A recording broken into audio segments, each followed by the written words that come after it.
Senator Eric Schmitt took to the stage at the Republican convention tonight. KMBC 9's veteran political analyst Michael Mahoney is here, and Schmitt was part of a night where the message was Donald Trump would make America safe again. That's right. Schmitt's short speech almost sneaked into prime time at 9 o'clock when all the major networks started their coverage.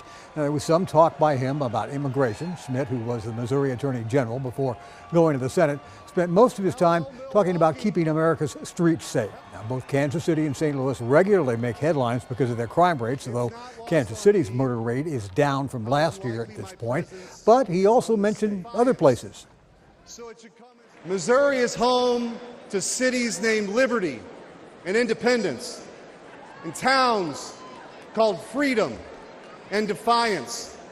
So it should come as no surprise that we are sick and tired of Joe Biden and Kamala Harris.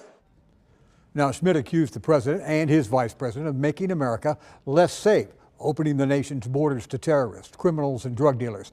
And Schmitt says he fought those kind of problems in Missouri. And I know President Trump will do the same. He'll restore law and order. He'll unapologetically back the blue. And President Trump will secure the border once and for all.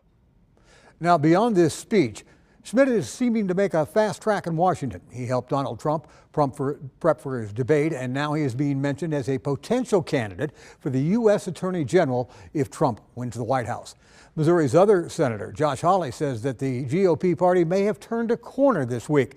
In an opinion piece today, Hawley says that Monday's well-received speech by the Teamster president, Sean O'Brien, may get the GOP back to its populist roots. He says that one of the goals is to make sure that having a Teamster president like O'Brien at the Republican convention is no longer a surprise in the future.